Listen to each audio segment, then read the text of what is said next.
અમેરિકામાં કોઈ સ્ટેટસ વિના રહેતા એક ગુજરાતીને દારૂના નશામાં કરેલી મસ્તી ભારે પડી ગઈ છે. નવેમ્બર 2025માં જોર્જિયામાં DUIમાં પકડાયેલા આ ગુજરાતીને હવે જલ્દીથી જલ્દી ઇન્ડિયા ડિપોર્ટ કરી દેવાય તેવી શક્યતા છે. સુનિલ પટેલ નામના ગુજરાતીની નવેમ્બર 2025માં ચેથમ કાઉન્ટીની પોલીસ દ્વારા ધરપકડ કરવામાં આવી હતી.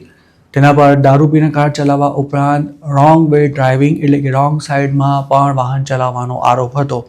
પ્રાપ્ત વિગતો અનુસાર ધરપકડ થઈ ત્યારથી જ સુનિલ પટેલ જેલમાં બંધ છે અને હવે તેને ડિપોર્ટ કરવાની તૈયારી શરૂ થઈ ગઈ છે.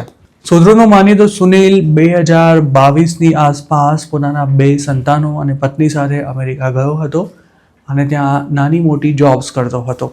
તેનો કોઈ જૂનો ક્રિમિનલ રેકોર્ડ નથી, પરંતુ દારૂ પીને રોંગ સાઇડમાં કાર ચલાવવાનો મામલો ઘણો જ ગંભીર હોવાથી તેને હજુ સુધી જેલમાંથી નથી છોડવામાં આવ્યો અને હવે તે કદાચ સીધો ઇન્ડિયા જ ઉતરશે તેવી પણ ચર્ચા છે. 2022માં 4 મેમ્બર્સની ફેમિલીને અમેરિકા મોકલવાનો ભાવ 1.5 થી 2 કરોડ રૂપિયા જેટલો ચાલતો હતો. જોર્જિયાના સુનિલ પટેલે તે વખતે US જવા માટે કેટલો ખર્ચો કર્યો હતો તેમજ તે કઈ રીતે અમેરિકા પહોંચ્યો હતો તે નથી જાણી શકાયું, પરંતુ ઇલીગલી અમેરિકા પહોંચ્યાના માત્ર 4 વર્ષમાં જ તેને ઇન્ડિયા પાછા આવવું પડે તેવા પૂરા ચાન્સ છે. જો તેને ડિપોર્ટ કરી દેવાશે તો તેની પત્ની અને 2 સંતાનો પણ મુશ્કેલ પરિસ્થિતિમાં આવી જાય તેવી શક્યતા છે. અમેરિકામાં હાલના દિવસોમાં ટ્રાફિક સિગ્નલ તોડનારા નોન ઇમિગ્રન્ટ્સના વિઝા પણ રદ કરવામાં આવી રહ્યા છે.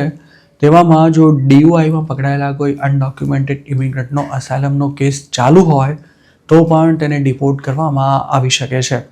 જાન્યુઆરી 2025થી અત્યાર સુધીમાં દારૂ પીને ગાડી ચલાવવા બદલ ઘણા ગુજરાતીઓ પણ અમેરિકાથી પાછા આવી ચૂક્યા છે અને આવા 3 કેસ I Am ગુજરાત સાથે અગાઉ શેર કરવામાં આવ્યા હતા, જેમાં જોર્જિયાના એક કેસમાં મૂળ કડીના યુવકને લગભગ 4 થી 6 મહિના સુધી જેલમાં રાખ્યા બાદ ઇન્ડિયા પાછો મોકલી દેવામાં આવ્યો હતો. આ યુવક 4 મહિના પહેલાં જ ઇન્ડિયા રિટર્ન થઈ ચૂક્યો છે, પણ તેની પત્ની અને સંતાન હજુ પણ અમેરિકામાં જ છે. ઇલીગલી US ગયેલા આ યુવકની તેના પત્નીના સીમંતના દિવસે ધરપકડ થઈ હતી અને તે હજુ સુધી પોતાના દીકરાનું મોઢું પણ નથી જોઈ શક્યો અને અમેરિકામાં કોઈ સ્થિર આવક ન હોવાથી તેની પત્ની માટે પણ ગુજરાન ચલાવવું ખૂબ જ મુશ્કેલ બની ગયું છે. તેવી જ રીતે ટેનેસીમાં રહેતા એક આધેડ પણ બીર ઠપકારીને સ્ટોર પરથી ઘરે જવા નીકળ્યા હતા અને તે જ વખતે તે પોલીસના હાથમાં આવી ગયા હતા અને તેમને પણ 3 મહિના સુધી અંદર રાખ્યા બાદ ઇન્ડિયા જતી ફ્લાઇટમાં બેસાડી દેવાયા હતા.